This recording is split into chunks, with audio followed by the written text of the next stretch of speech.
Most people think they know what Bali looks like: beach clubs, sunset surfers, Instagram influencers. But beyond the crowded beaches are places you've probably never seen and maybe never even heard of. Rice terraces carved like stairways to heaven. Temples perched on impossible cliffs. And waterfalls hidden so deep in the jungle they feel like secrets. This is the other Bali, the one that exists beyond Seminyak's cocktail bars, where Hindu rituals are performed at dawn, where volcanoes still breathe smoke into the sky, and where every corner holds a temple, a ceremony, or a story older than tourism itself. From volcanic peaks to hidden beaches, from ancient water temples to sacred monkey forests, we're about to explore 17 of Bali's most extraordinary places. Have you ever wondered what Bali looked like before the tourists arrived? If you're ready to discover the Bali most travelers never find, hit that subscribe button and join Life in Geo as we journey through the island of the gods, where spirituality and nature dance together in perfect harmony.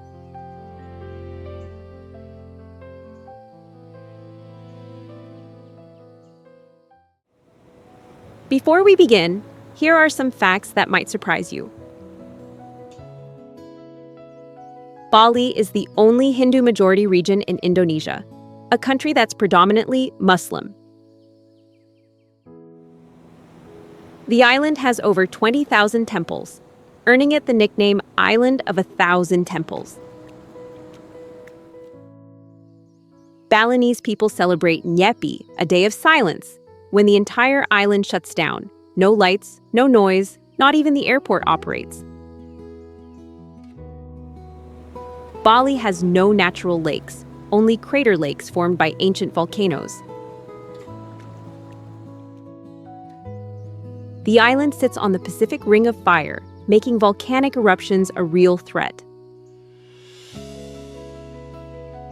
Mount Agung, Bali's highest peak at 3,031 meters, is considered the home of the gods.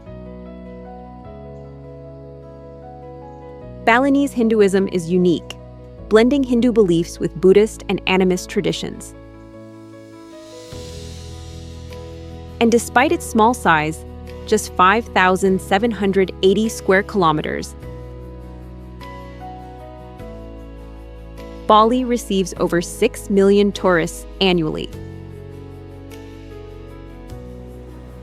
This is an island where the sacred and the secular exist side by side, where offerings are placed on sidewalks every morning, where temples outnumber restaurants, and where the divine isn't distant, it's woven into daily life.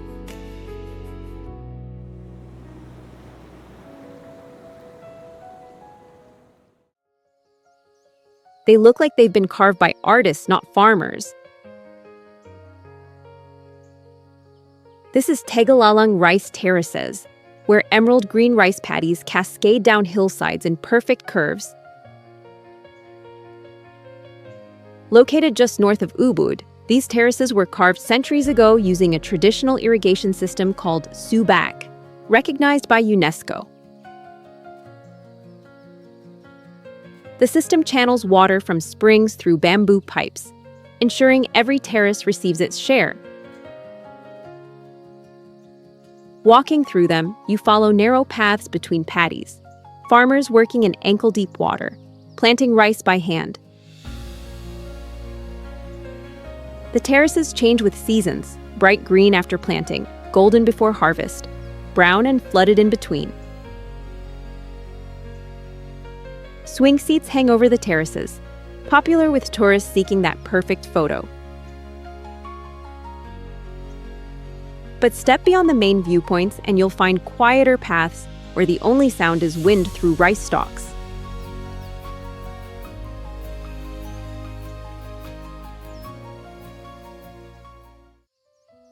It's an active volcano, and people climb it in the dark.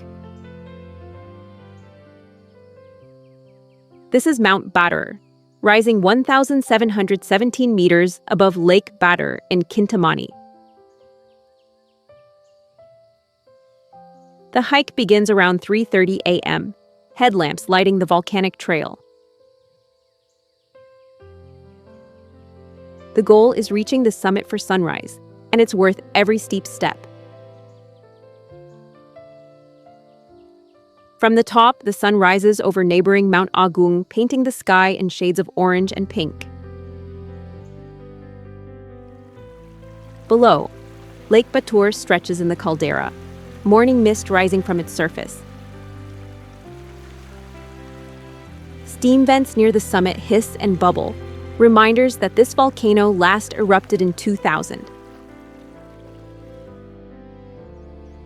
Guides cook eggs in the volcanic steam, a surreal breakfast at 1,700 meters.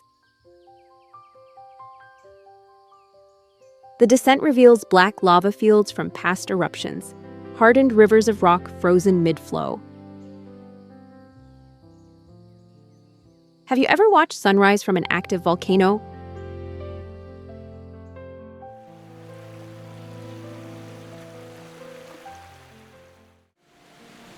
It's Bali's most accessible waterfall, and that accessibility doesn't diminish its beauty.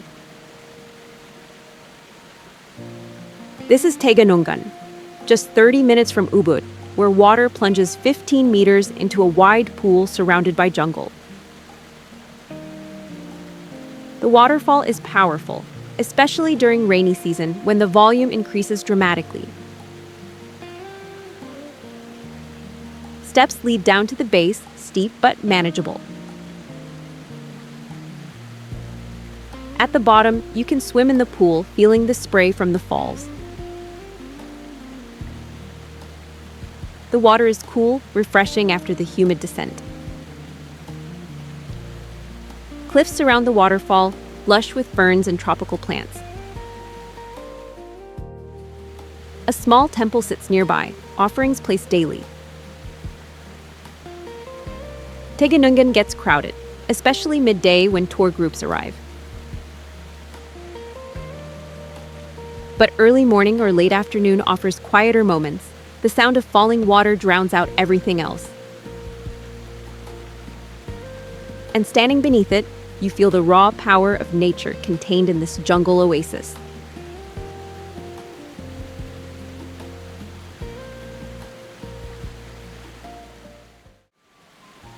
It's considered Bali's most beautiful waterfall, and the journey to reach it proves you've earned the view. This is Secluded, hidden in the north near Singaraja, where not one but 7 waterfalls cascade from cliffs over 80 meters high. Getting there requires a 2-hour drive from Ubud, then a 45-minute trek through rice paddies, down steep steps, and across a river. You'll get wet, you'll get muddy, but when you emerge at the base, all discomfort vanishes. The main waterfall towers above, its spray creating constant mist. Smaller falls cascade on either side, creating a wall of white water. The pool at the base is deep enough for swimming, though the current is strong. This isn't a waterfall you visit casually, it demands effort. And that keeps the crowds away, preserving something increasingly rare in Bali: solitude.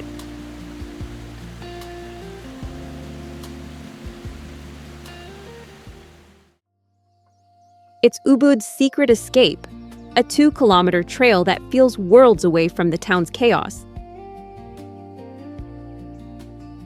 This is Kampuhan Ridge Walk, starting just beyond Ubud's main street and climbing through rolling hills covered in tall grass.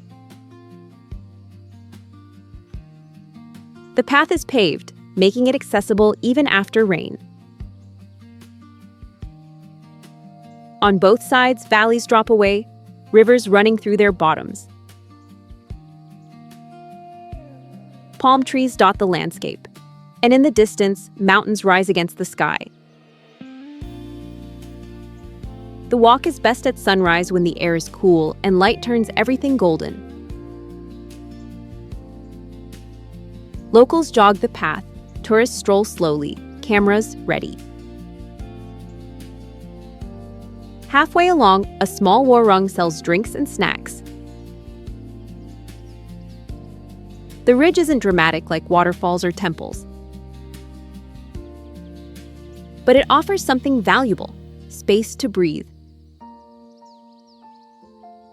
A reminder that Bali, even in crowded Ubud, still has quiet corners where nature takes priority.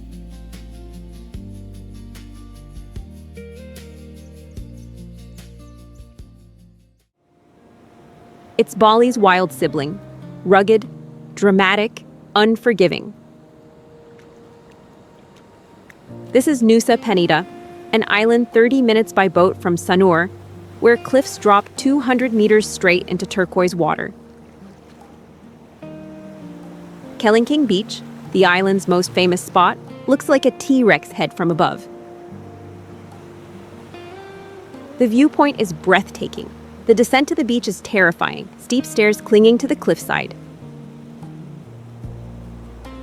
Angel's Billabong is a natural infinity pool carved into rock at the ocean's edge. At low tide, you can swim in it, waves crashing just meters away. Broken Beach features a natural arch where ocean water flows through rock into a circular lagoon.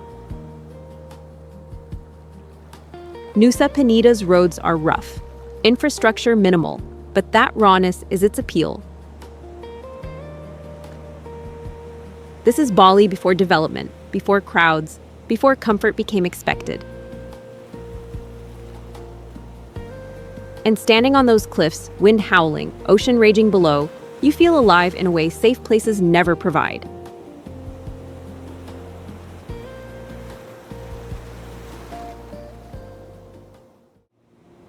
It's smaller and more relaxed than its neighbor Nusa Penida.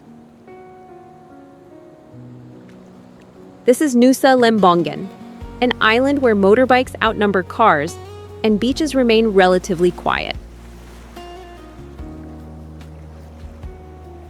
The island is just 8 square kilometers, small enough to explore in a day. Dream Beach lives up to its name: white sand backed by cliffs, turquoise water perfect for swimming. Devil's Tear is a rocky outcrop where waves crash with tremendous force, spray shooting 20 meters into the air. The timing matters. Arrive at high tide for maximum drama. Seaweed farms dot the shallow waters between Lembongan and neighboring Siningen. Local farmers tend them daily, harvesting seaweed used in cosmetics and food. A yellow suspension bridge connects the two islands, swaying slightly as you cross. Lembongan moves slowly. No traffic jams, no honking horns, just island time, measured in tides and sunsets.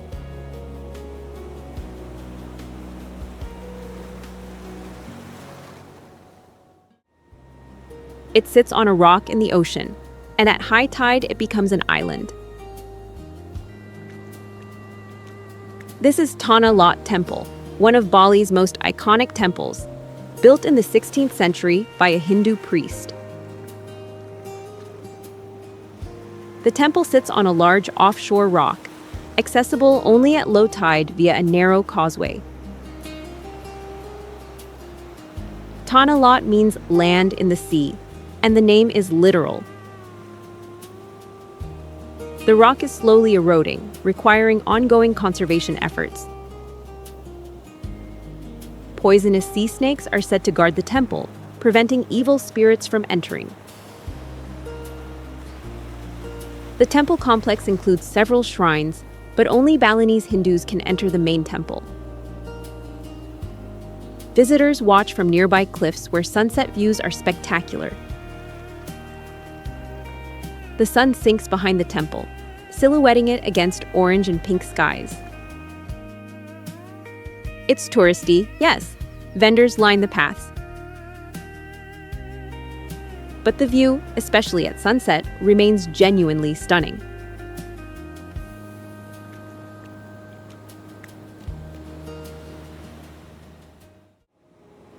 It's perched on a cliff 70 meters above crashing waves.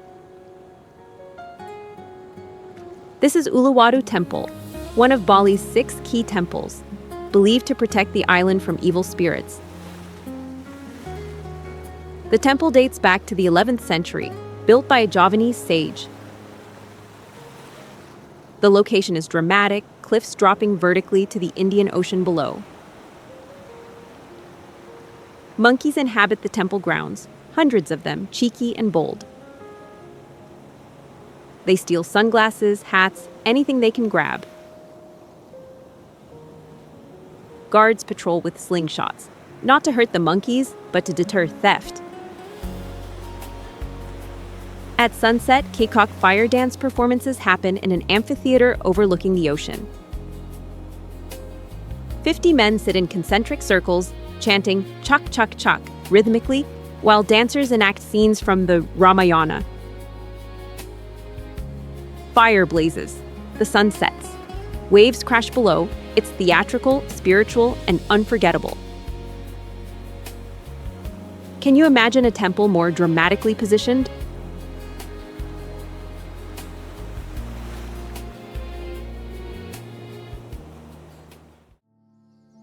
It's where Balinese go for spiritual purification.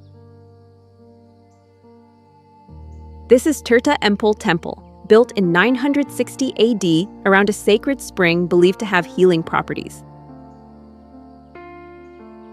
The temple complex includes pools fed by the spring, water flowing from carved spouts. Balinese Hindus come here for melukat, a purification ritual performed by bathing under each spout in sequence. You can participate, sarongs and sashes provided. The ritual involves prayers at each spout, submerging yourself 3 times, then moving to the next. The water is cold, shockingly so, but the experience is profound, especially when Balinese families perform it alongside you, children laughing, elders praying seriously. The temple grounds are beautiful, stone carvings and tropical gardens surrounding the pools. Tirta Empul isn't a tourist attraction pretending to be sacred. It's a sacred site that allows tourists to witness and sometimes participate respectfully.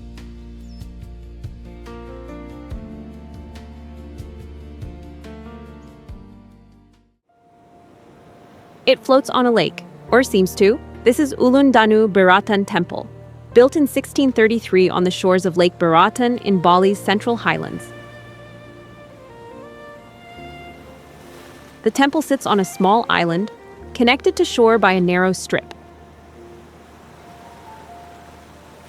When the lake level rises, the temple appears to float, its reflection perfect in still water. The temple is dedicated to Dewi Danu, goddess of water, rivers, and lakes. It's a major water temple, important for irrigation systems throughout Bali. The location at 1,200 meters means cool temperatures, often misty mornings. Mountains surround the lake, sometimes visible, often hidden in clouds. The temple's miru, multi-tiered shrines, are classic Balinese architecture. Gardens surround the complex, meticulously maintained. Ulun Danu Beratan appears on the 50,000 rupiah note, proof of its iconic status. It's beautiful, photogenic, and genuinely sacred, a rare combination in heavily touristed Bali.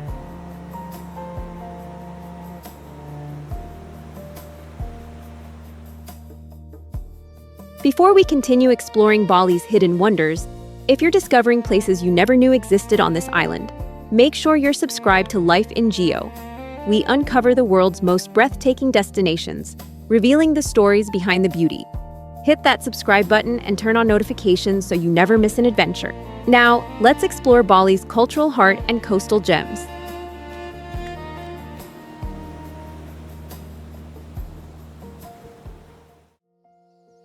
It's Bali's cultural heart, and walking its streets, you feel that creativity everywhere. This is Ubud, a town in the Central Highlands where art galleries outnumber convenience stores.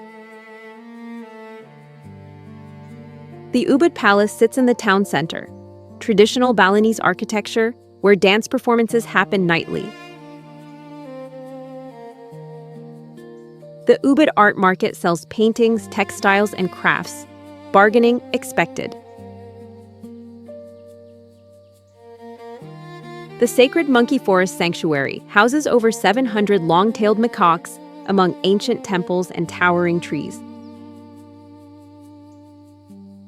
The monkeys are bold, approaching visitors confidently, sometimes aggressively. Don't carry food. Ubud attracted artists for decades, most famously hosting writer Elizabeth Gilbert, who wrote Eat, Pray, Love here. That book changed Ubud, bringing tourism that transformed the quiet town into a bustling destination. But beyond the main streets, rice paddies still stretch endlessly. Traditional compounds still house multi-generational families.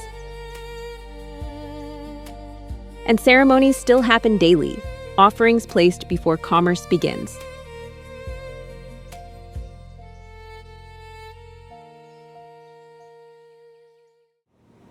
It's where Bali turns cosmopolitan. This is Seminyak, a beach town where high-end resorts, beach clubs, and designer boutiques line the coast. The beach stretches wide, gray volcanic sand backed by hotels and clubs. Sunset draws crowds to beach clubs like Potato Head and Coup d'etat, where DJs spin as the sun sinks into the Indian Ocean. Seminyak is Bali's most developed area, traffic congested, prices higher than elsewhere. But it offers something too: sophistication. World-class dining, stylish accommodations, spa treatments that rival anywhere. The surf here is strong, waves attracting experienced surfers. Swimming can be dangerous due to currents. Seminyak isn't traditional Bali. It's modern, westernized, sometimes criticized for losing local character. But it's also where Bali meets global standards, proving the island can offer luxury alongside spirituality. The question is, which Bali do you seek?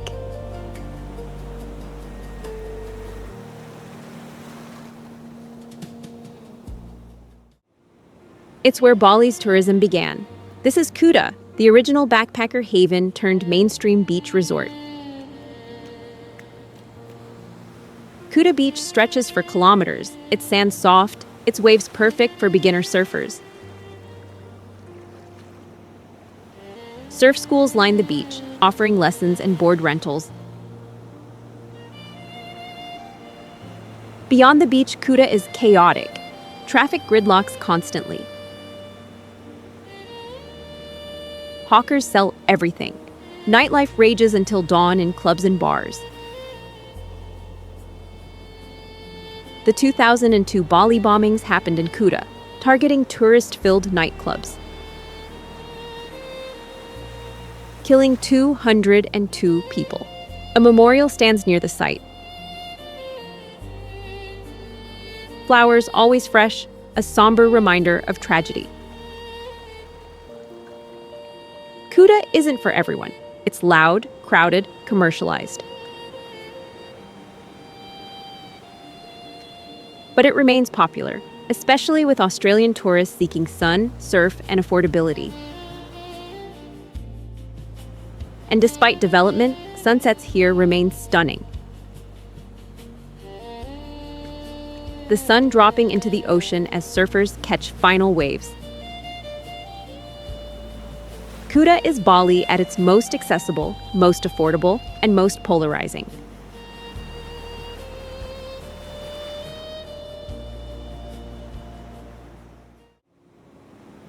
It's Bali's luxury enclave, gated resorts, manicured lawns, private beaches. This is Nusa Dua, designed specifically for high-end tourism.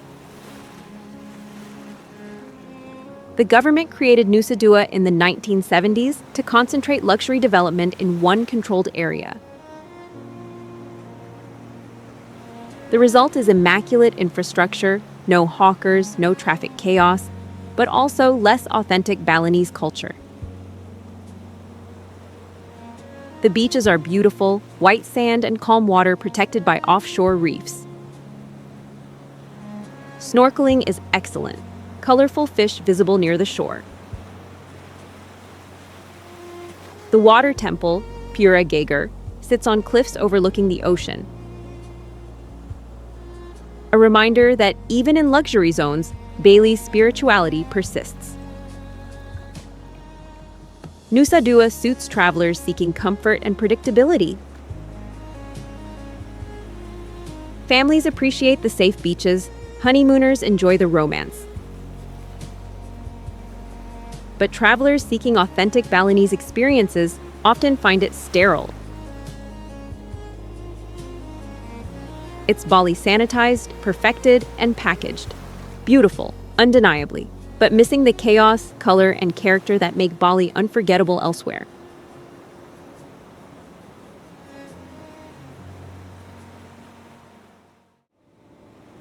It's Bali's quieter beach town. This is Sanur, where older tourists outnumber backpackers, and the pace is deliberately slow. Sanur Beach faces east, making it perfect for sunrise, not sunset. The beach is protected by offshore reefs, creating calm water ideal for swimming and paddleboarding. A paved beachfront path stretches 5 kilometers, lined with restaurants and shops, perfect for walking or cycling. Sanur was Bali's first beach resort, developed in the 1960s before Kuta. It retains an older, more traditional feel. Hotels are lower rise, development is less intense, and the atmosphere is relaxed, family-friendly, almost sedate. Local warangs still serve authentic Balinese food at reasonable prices. Traditional boats dock along the beach painted in bright colors. From Sanur, fast boats depart for Nusa Penida, Lembongan, and Gili Islands. Sanur isn't trendy, it doesn't try to be, but for those seeking Bali without the circus, it offers beaches, culture, and calm in equal measure.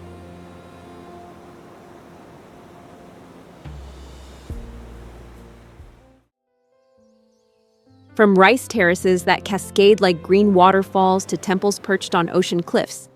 From volcanic peaks that wake you before dawn to waterfalls hidden deep in jungle.